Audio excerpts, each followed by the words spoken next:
Welcome into the DNVR Avalanche Podcast, presented by DraftKings Sportsbook, the #1 rated sportsbook app out there. Go place your bets today. Put them on the Avs in 5, baby, because they are playing a potential elimination game tomorrow.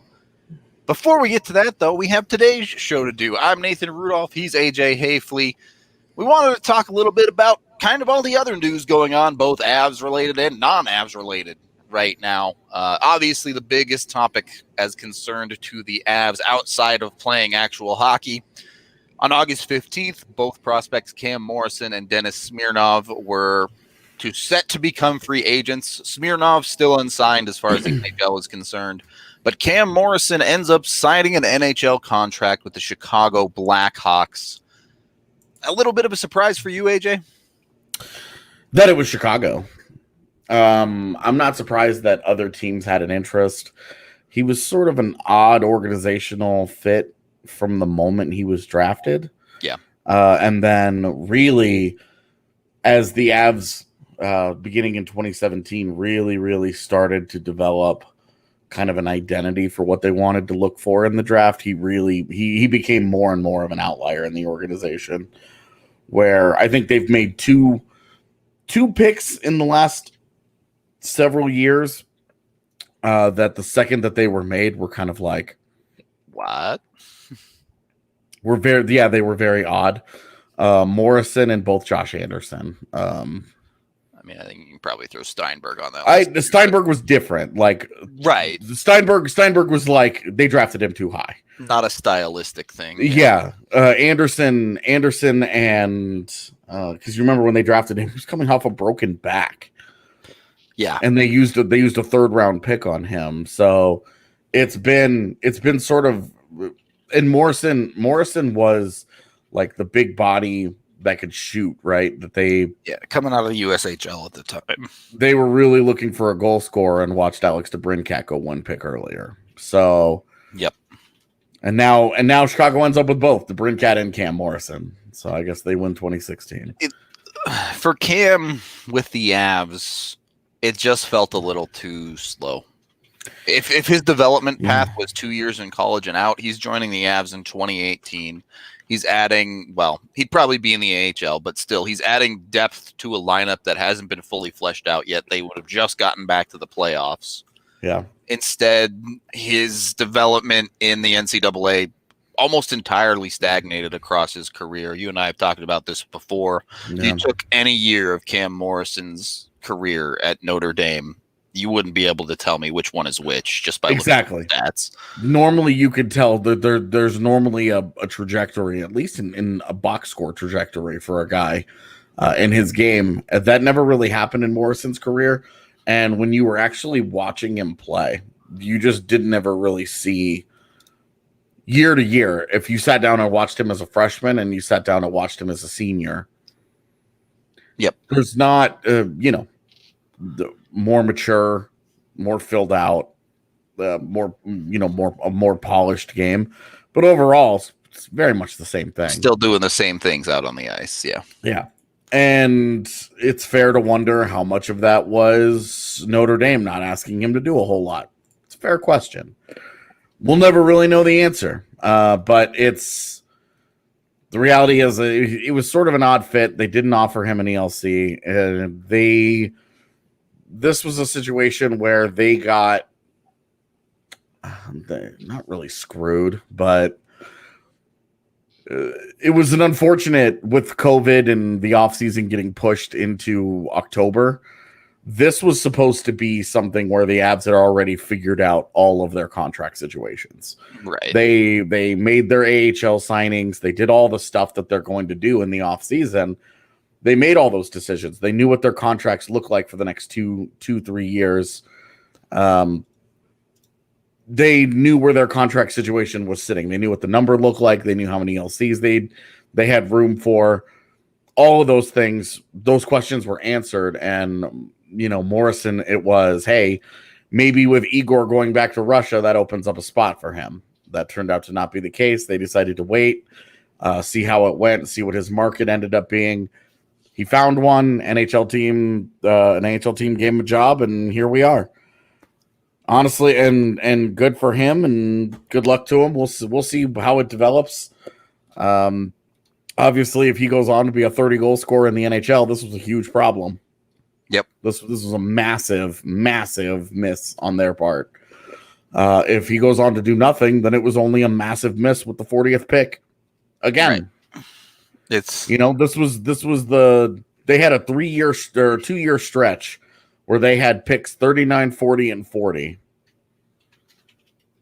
And they ended up they've with gotten Dan Morrison and Josh Anderson out of 2 of those.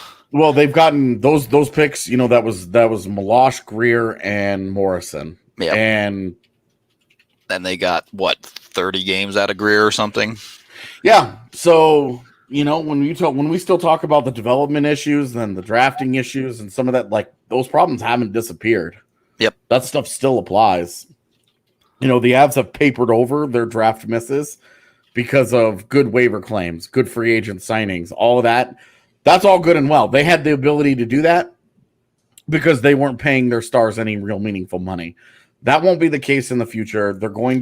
As the roster gets more expensive, their ability to make these picks turn into players needs to drastically improve. 100%. Drastically improve. And that's still the concern with the organization moving forward, is that they've still struggled in this area. And, the question of, well, hey, like, this guy never signed. The only time he was ever exposed to the Avs was the week of dev camp every summer. He was allowed to be here. So you can't really give him you can't really give the development team too much flack on this one. This one goes on the amateur scouting team and the drafting. Yep. Which, by the way, just never draft a kid going to Notre Dame again. Yeah, 2 schools that you should just not draft are Notre Dame and Harvard for different reasons. Yep. That's as the Avs continue to watch Nate Klerman and Nick Lieberman not get developed over there. But the thing is, looking at his box score, having watched him play at Notre Dame over the past couple of years, I don't really have a problem with the Avs not signing this kid. And maybe that ends up being a mistake in the end. But Chicago, I guess their scouting staff sees something I don't. And if they think this kid can be an NHL player at the end of the day. Yeah, and that's all good and well. That's fine. Like, we'll see how that goes. The big thing for me is that this sets it up so that the AHL team has no ELCs coming in. Yeah, there are no incoming rookies. Actually, 0 rookies coming in for the Avs this year. The only contract they've signed as far as a new ELC is Annunen, who's staying over in Europe. Yeah, and this is where next season becomes huge, because Colorado, without that right now, they're sitting on 46 contracts right now. And again, they still have all of their decisions to make on AHL deals, guys that they're going to sign, the AHL vets.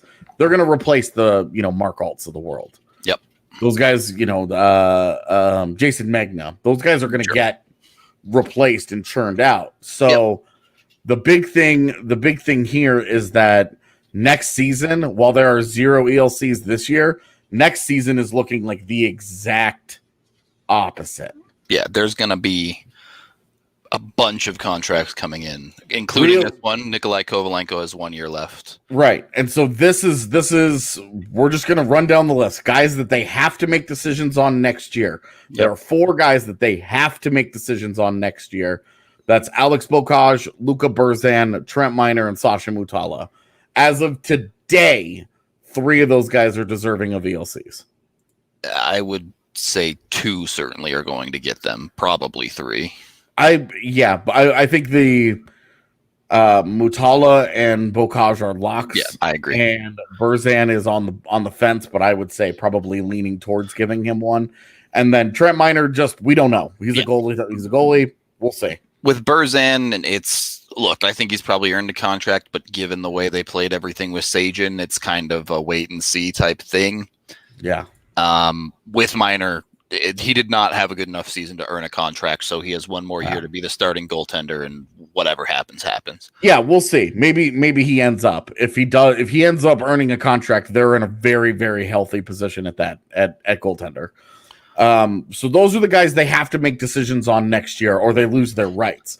Other guys that they will likely sign include there's a couple of big names there. include Danila Zhiravalov, Sampo Ranta, Alex Newhook, and Nikolai Kovalenko. And you have to think, at very least, Newhook is a virtual lock for a contract after next season. The big question mark here is that college hockey not having a season, or if it's pushed what to the does that spring, do? or whatever ends up happening with college hockey could delay both Newhook and Ranta another year, which from Colorado's contract situation might be a godsend.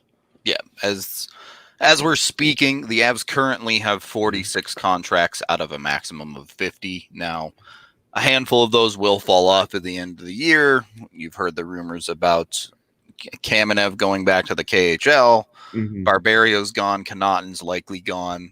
We'll see with a handful of other ones as well. The Avs don't really have a reason to bring Hutchinson back, but that influx and outflux of contracts is always something to keep an eye on. I honestly fall on it's not that big of a deal side. I think a lot more than most people, because I think it's relatively easy to move out a contract if you absolutely have to. But when you're talking about at the end of next season, the Avs realistically signing 7 to 8 ELCs. Yeah. That's a lot of influx. It's 7, I think. I'm trying to make sure I have this right. Yeah, it's 7 without Minor and with Berzan. Sure. If they skip over both of them, then it's 6. If, say, Zhiravalov doesn't, then you're down to 5. And that doesn't include any potential first-round draft pick from this coming draft either. Correct. So there's a lot of players coming now. A lot of turnovers about to happen in the AHL level over the next 12 months. That it's weird because next season really is going to be this kind of gap year where the Avs have very, very little in their organization as far as prospects are concerned, directly in their organization. But the year after, it's going to all of a sudden just be flooded with young kids. Anninen's already on his ELC. His ELC will begin this year no matter what. But he's going to be on loan to Finland for the season. So he will be in Finland, and then the next fall, the 21-22 season, he will be in the AHL. Yeah, he will come over and play for the Eagles on the second year of his ELC. Yep. The Avs did him quite a solid.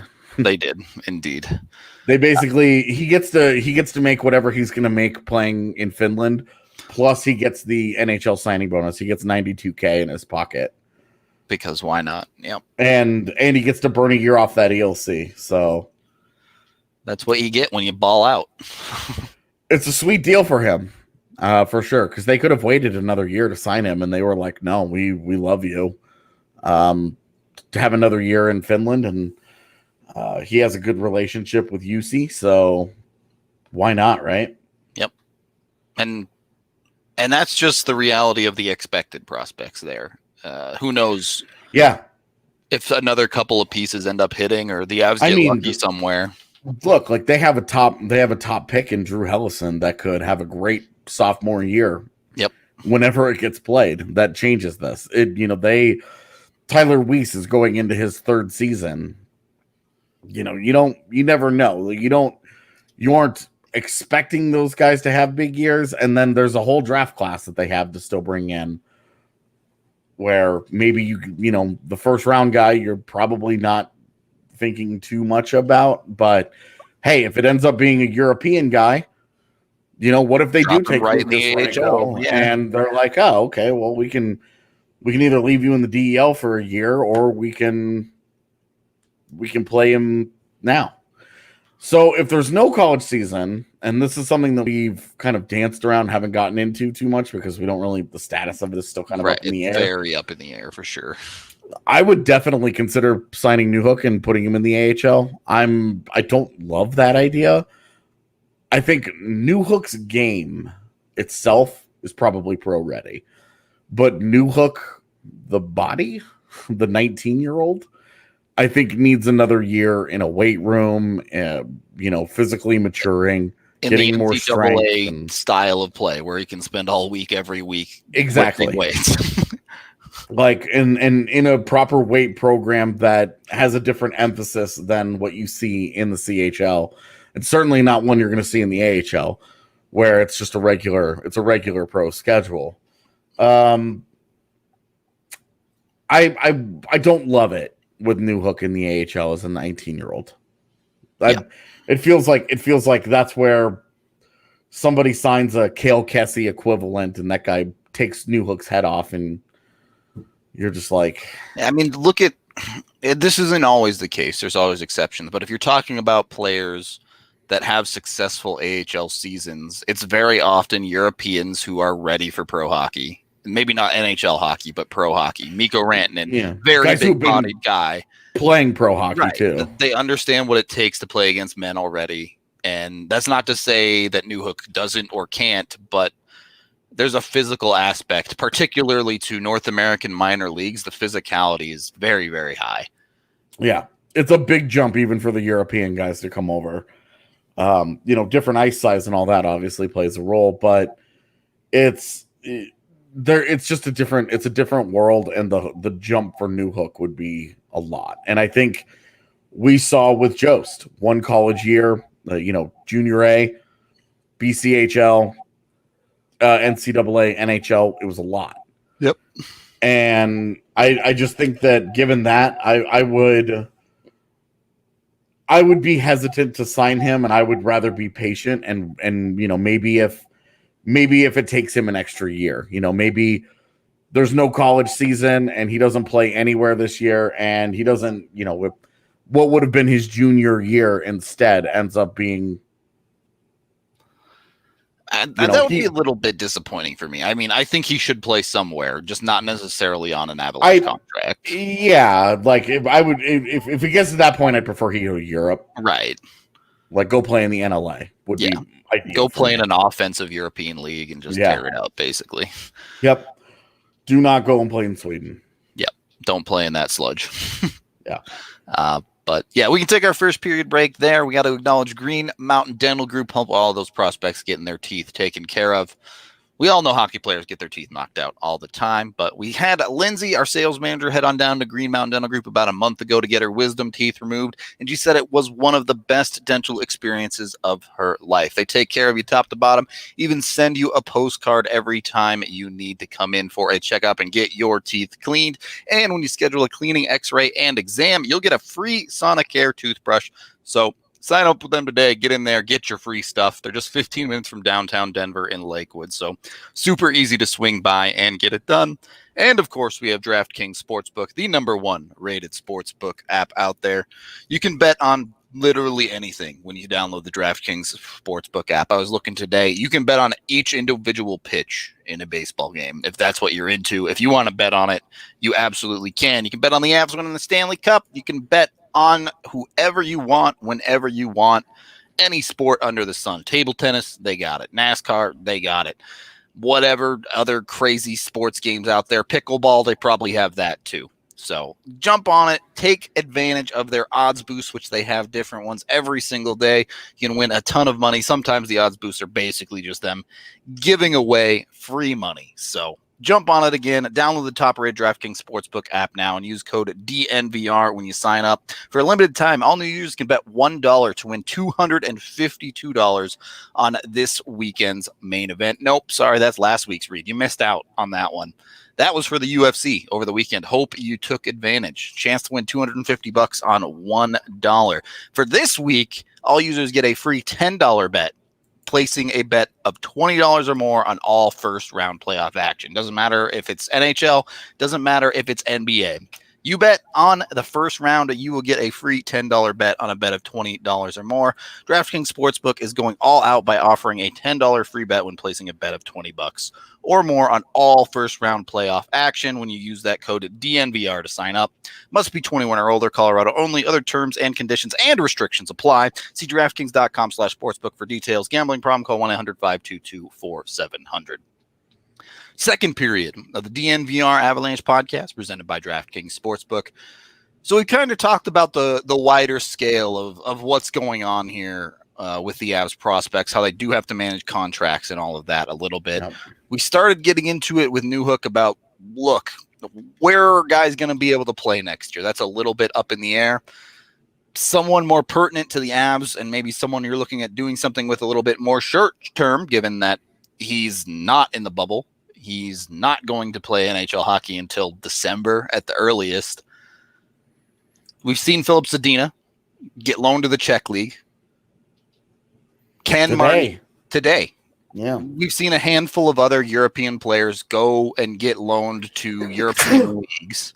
Wow. So they can play some hockey. Is this an option for Martin Kaut? Is it something the Avs should consider?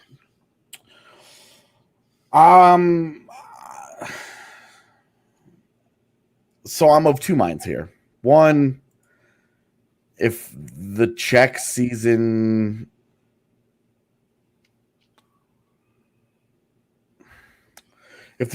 starts like it's normal-ish time, which would be like a month or two. Yeah, I was gonna say late September, getting into October. If the Avs are still playing, probably let him go play. Yeah.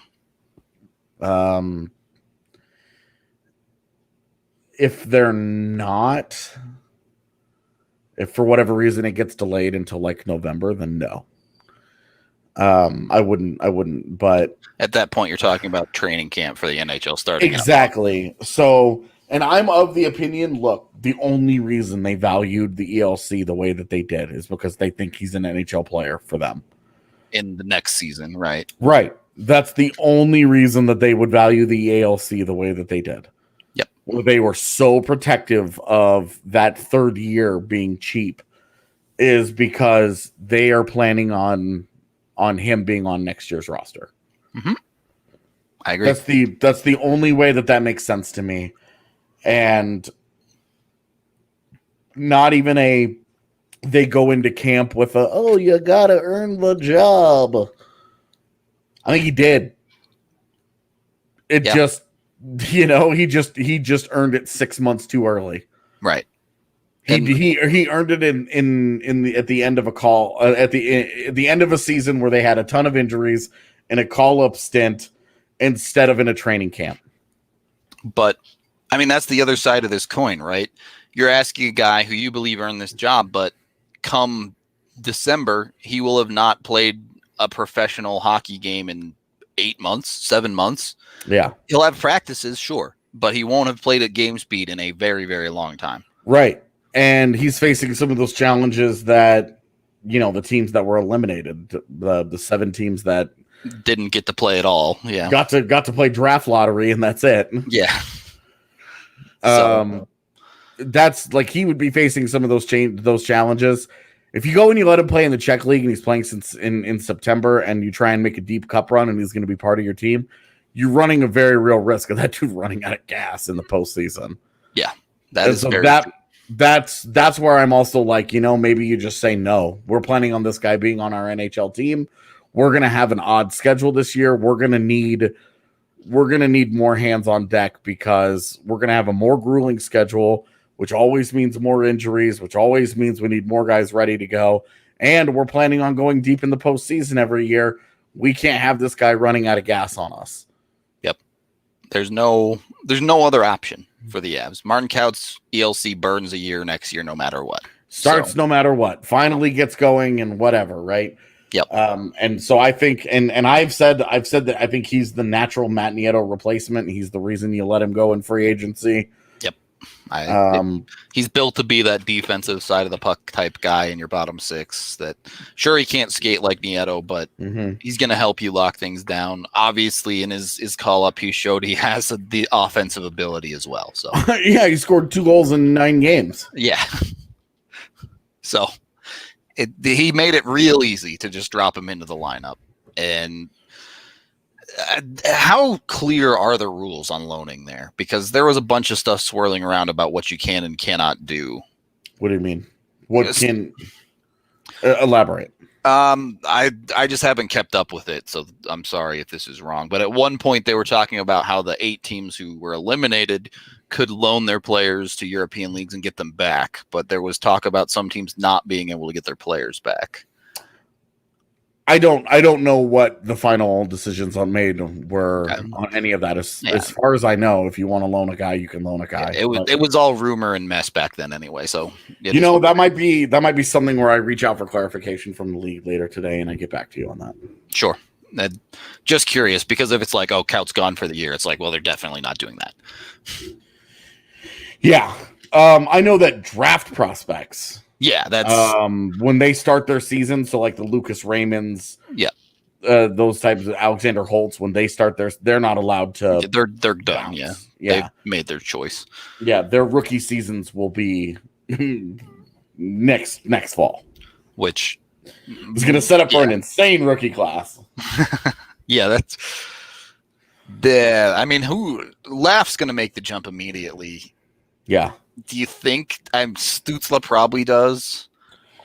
You're not sure, yeah. If I'm the Kings, that's actually an AHL guy for me. You think so? If I'm the Kings, I would say DEL or AHL for that guy, because he, as exciting as he is, I think that he needs another year of physical maturity. He doesn't have the strength. I mean, we saw what just happened to Jack Hughes, and that was a jump nobody had ever made before.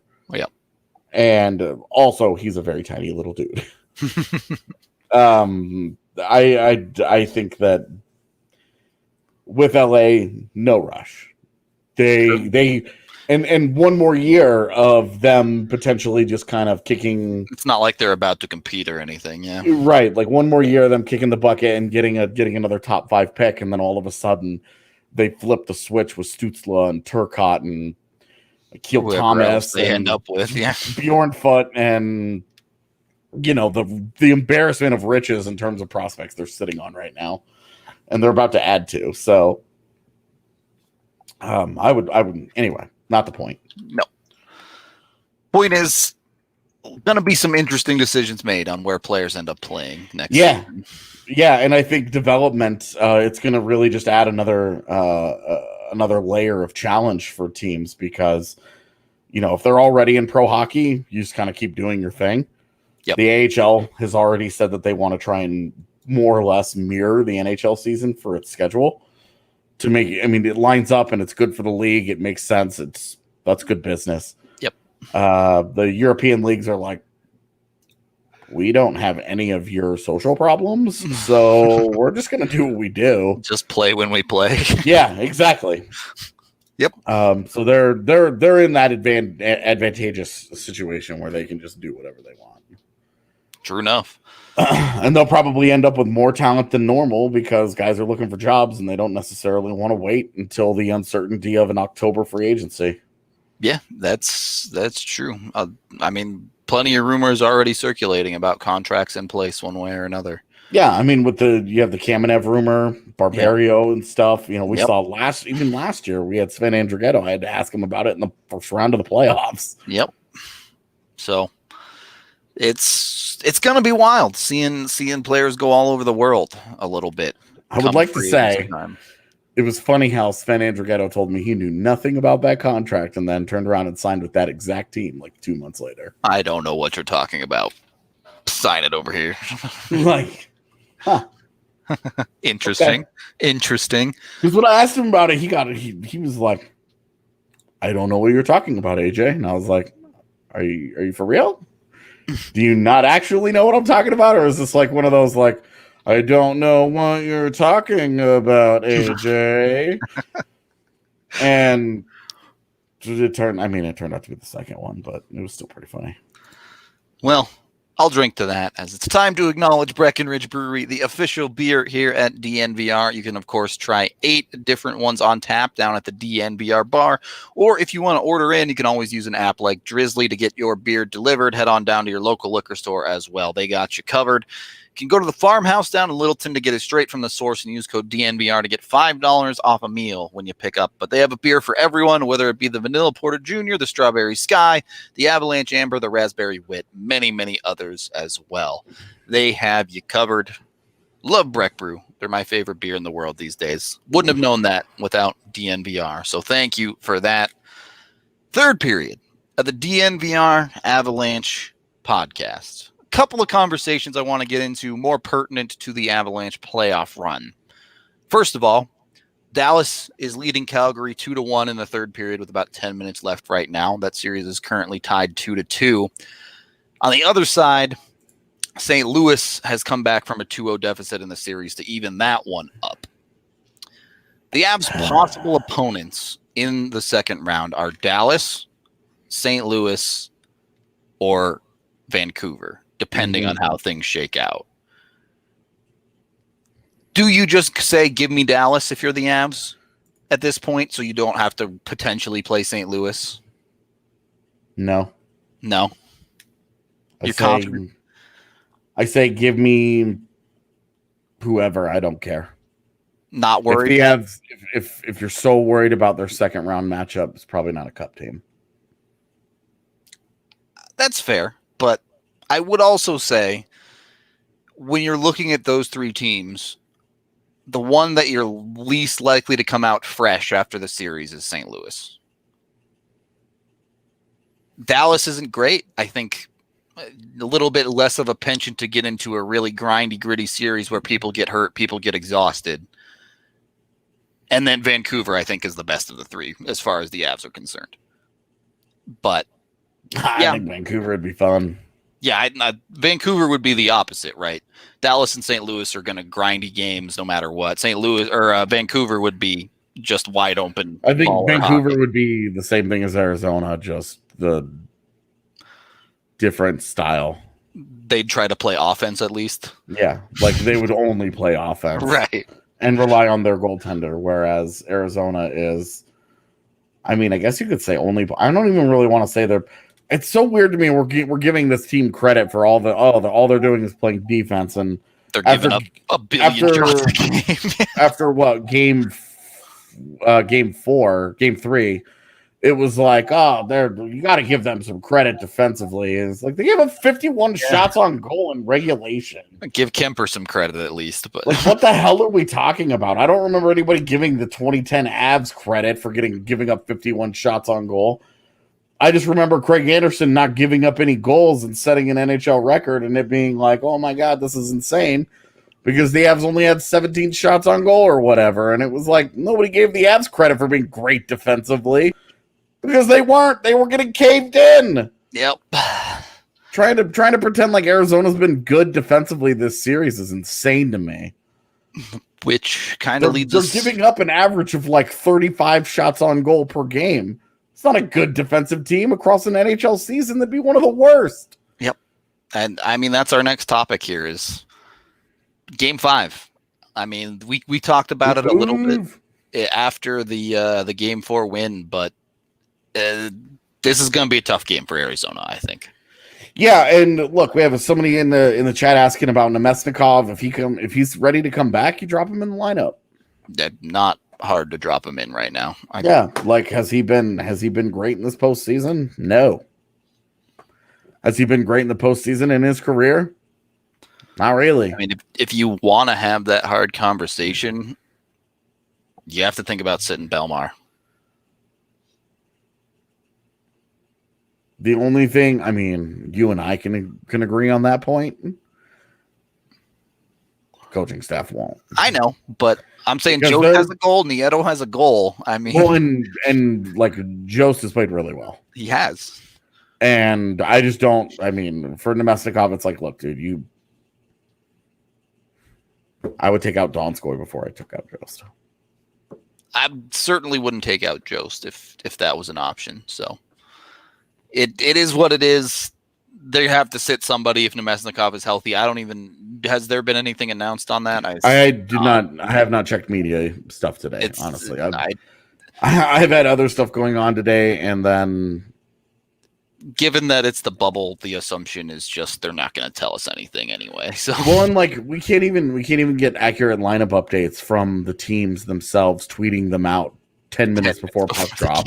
Yeah, there have been tons of problems with multiple teams. It's not an ad specific thing, and it's just like I don't know. We'll see. Yeah, we'll see. Speaking of lineups, though, if I'm Arizona, I'm making a bunch of changes. Why not? Just throw something different out there. I would look at their list, like some of the guys that they're scratching. Like it sucks that Nick Schmaltz has been hurt for the series, but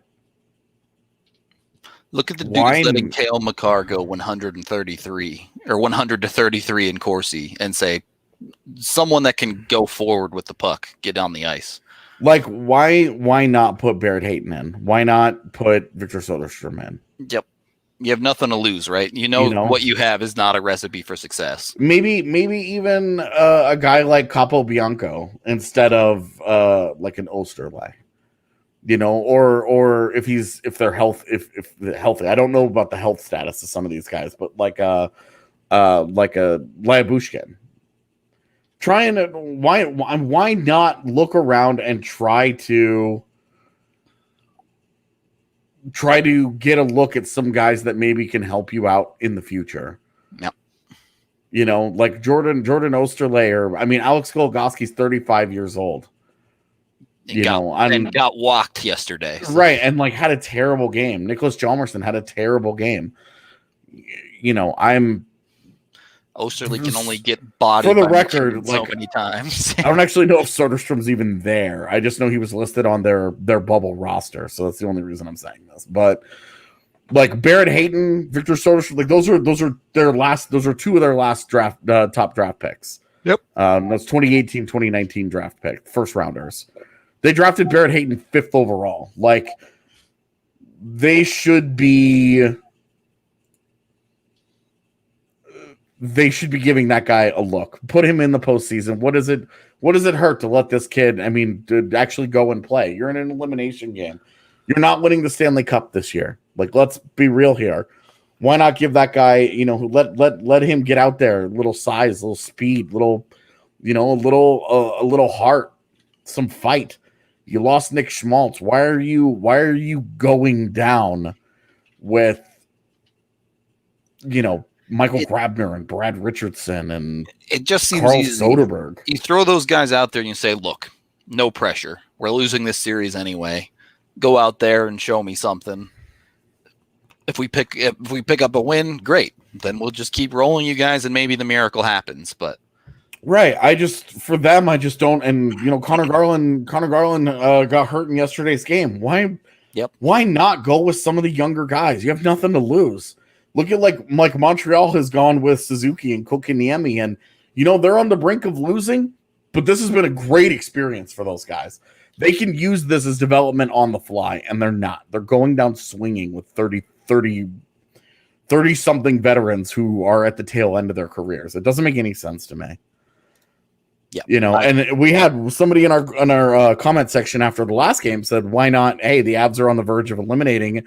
Why not put in a Bowers for the hell of it?" That's a bad idea. Don't mess with that. You're trying to win a Stanley Cup here. You don't get cute with lineups. You don't get cute with elimination games. You drop the hammer. You smoke these fools. You take the couple days of rest before round 2. You end this while you can. You don't get cute trying to steal development. You're not here to develop players. You're here to win a Stanley Cup. The fact that Bowers and Byram and Timmins are all there speaks to how the organization feels about them and their possibility of helping this team if they need them. But that's not right now. I think that's a bad idea. But it's exactly what Arizona should be doing. All right. It's time to enter the full speculation zone. here, AJ? 100% speculation. Right here. Give me 1 second. All right. We're ready. Is this, in fact, Taylor Hall's face thinking he could go to the Colorado Avalanche? They are pretty good. Yeah, exactly. They are pretty good. That's all I'm saying. Have the Avs taken advantage of the audition to the man everybody wants in free agency next season? Well, let me ask you this. Has Taylor Hall put on a proper audition for the Avalanche? I mean, he's got what, 3 or 4 points in this series? He has 6 points in 8 playoff games this year, to go with the 6 points in 5 playoff games he had with New Jersey a couple years ago. And that gives him 12 points in 13 career playoff games. That's not bad. He only has 2 points against Colorado. They both came in game 3. Yeah. Were they both empty netters? No, one of them was not an empty netter. I know one of them was the first empty net goal. I'm with Cygnus. He's doing what he can with the bad team. Look, I agree. Yeah, their top. One thing we haven't talked about at all in this series is that their top center and Nick Schmaltz is not playing. Yeah, they're missing a key piece for sure. But I don't think that piece is enough to save this team. No, that's not my point at all. It's just that they're missing their top guy, and like, you know, what was Gabe Landeskog like back when, you know, he was on some of the lines that he was on those terrible Abs teams? Yeah, like on, you know, like in 2016 when he was next to Mikhail Grigorenko, and you're like, okay. Guess this is my life now. Yeah, exactly. Like it's, you know, it's I'm Taylor Hall has not been dominant in this series. It's hard to, you know, it's hard to separate the context of this is a really mediocre Arizona team, and in my opinion, a really poorly coached Arizona team. But how is it that a guy that's supposed to be so good and is going to instantly upgrade a Stanley Cup contender can't even, to the eye, separate from those mediocre teammates? There's a lot of things that could go into that answer, but it's just, I'll tell you, just given this playoff series, I don't want to give him $9 million.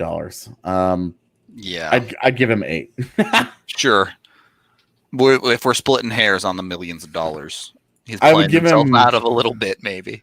I give him 8 over 5 years, and that's where I would stop. If he says no, then I would say, and you know, good luck in Calgary. Right, you can go play for a non-contender who will pay whatever, you. like whatever. I don't, wherever he ends up, I don't know. I'm just for me, man. I don't know. I'm done talking about Taylor Hall for a while. All right. It seems like everybody already has their opinions on it. Everybody's kind of like locked into it, and it's like, you know what? We have a team that we're covering here that's in the midst of a Stanley Cup run, and they're about to move on to round 2, and it's almost a formality. How excited were we last year when the Avs moved on? Yep. Now it's business. Exactly. Now it's just business.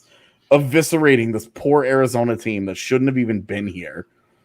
We're talking, this is the 11th place team who's also missing their top center and Nick Schmaltz. And it's like, how excited are we really going to get over? This is business. Yep. So, I mean, whatever happens after that's where the playoffs are really going to begin for us. Yep. Whether it's Dallas, Vancouver, or St. Louis. Yeah. It don't matter. I'm ready. They need to close it out tomorrow. It's not like a huge problem if they don't. It's just close it out tomorrow and get a couple days of rest and get Burakovsky healthy, get Nemesnikov healthy, get back on your feet and come ready.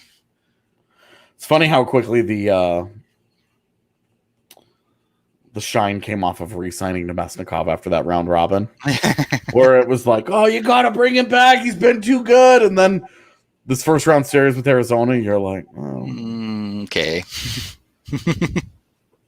So the conversation's still the same there. If he asks for cheap, sure. If not, sorry, bud. At this point, I would be like, I'll bring Nemesnikov back instead of Nichushkin. True, another rough series guy there, Yeah. but that is not the point. The Avs have business to take care of tomorrow night, so we're going to get out of here.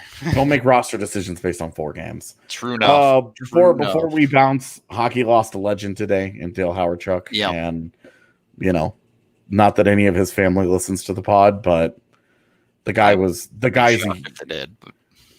huge in Winnipeg. The guy was if he played in Toronto instead of Winnipeg in his career, he would be a legend of legends. Right. Yeah. The hockey world would view him in an even bigger light and a more respectful light than it already does.